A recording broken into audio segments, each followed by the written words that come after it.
सर्वप्रथम मी सर्व मित्रमंडळी नमस्कार करतो. सर्वप्रथम मी माझा परिचय देतो.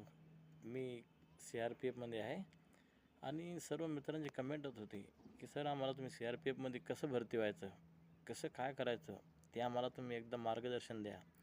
तर मी त्यासाठी आज तुम्हाला मार्गदर्शन देणार आहे. तर सर्वप्रथम आपण तर त्यासाठी 10वी पास पाहिजेत.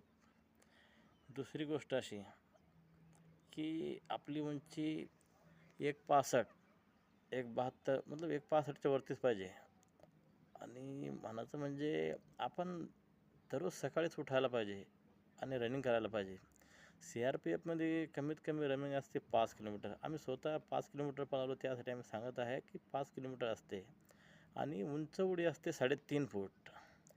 लांब उडी कमी असते. लांब उडी 9 फूट असते. आणि पुलअप असतात 10 पुलअप्स 10 असतात. आणि भरती होण्यासाठी आपण खूप प्रयत्न करायला पाहिजे. आता पहिल्यासारखं राहिला नाही. आणि जनरल नॉलेजचा सुद्धा अभ्यास करायला पाहिजे. कारण जनरल नॉलेजसुद्धा महत्त्वाचं आहे. कारण खूप कॉम्पिटिशन झालेलं आहे आजकाल. आणि जो आपण रनिंग करतो, तर त्यावेळी आपण एक लक्षात गोष्ट घ्यायला पाहिजे की ज्यावेळेस आपल्याला शूट करतात मतलब रनिंग करायला सांगतात आणि सुरू होऊन जाते रनिंग, तर त्या टायमात सुरुवातीला आपण कधीच जोरात धावायला नाही पाहिजे. जो व्यक्ती जोरात धावतो तो व्यक्ती लवकर थकतो आणि लवकर थकल्यानंतर तो जास्त वेळ टिकू शकत नाही आणि जास्त दूर पळू शकत नाही. कारण रनिंग खूप लंबी असते. 5 किलोमीटर धावणे म्हणजे कमी नसते.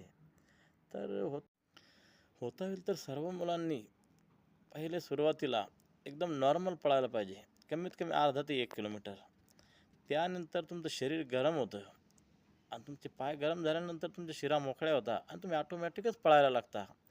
आणि नंतरचं जे लास्ट शेवटचा जो राऊंड असतो, 2 ते 3 किलोमीटर आपण नॉर्मलच पळायला पाहिजे. आणि त्यानंतर जे शेवटचे 2 किलोमीटर असतं, ते तुम्ही कितीही जोरात धावले तर तुम्ही थकत नाही. काऊन की शरीर गरम असतं, शिरा मोकळ्या झालेल्या असतात.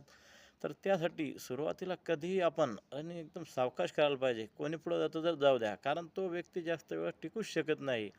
रनिंगचं कसं असतं की आपण जर सुरुवातीला जोरात धावलो, तर आपण लवकर थकतो आणि आपले पायच उचलत नाही आणि आपण पळूच शकत नाही म्हणायचं म्हणजे. तर त्यासाठी सुरुवातीला एकदम स्लो, एकदम नॉर्मलमध्ये धावायला पाहिजे. इतकंही कमी नाही, मध्यम धावायला पाहिजे. म्हणायचं म्हणजे की आपण मग धीरे धीरे धावता धावता आपलं शरीर गरम होतं, पाय मोकळे होते. नंतर तुम्ही स्पीड कितीही वाढवा, मग तुम्हाला कोणी हरवू शकत नाही. आणि दुसरी एक उडी असते उंच उडी. तर ती उडी मारायची अशी पद्धत आहे की आपण ज्यावेळेस उंच उडी मारतो, तर डायरेक्ट पळत आलो तर आपण कधीच ती उडी मारू शकत नाही. तर त्या उंच उडीसाठी सुरुवातीला आपण पळत आल्यानंतर एक पाय पहिले टाकायचा त्या काडीच्या वरती. मतलब एक पाय आल्लाद भरून टाकायचा, नंतर दुसरा ऑटोमॅटिक आपण पुढं पडून जातो. तर प्रॅक्टिस अशी हीच आहे उडी मारायची. कारण आपण डायरेक्ट पळत येऊन आणि दोन्ही पाय सोबत घेऊन उडी मारायची म्हणलं, तर ते शक्य नाही. आपण उडी मारूच शकत नाही.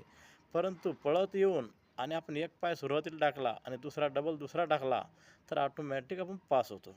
बाकी लांबी उडीचं काही नाही आहे. लांबी उडी तर फक्त 9च फूट असते. तर त्यात काही एवढी अडचण नाही. तर मित्र सांगायचं असं की आपण सकाळीच दररोज पळायला पाहिजे. 5 किलोमीटर आहे तर आपण 7, 8, 10 किलोमीटर पळायला पाहिजे दररोज. म्हणजे तुम्ही कधीच हरू शकत नाही.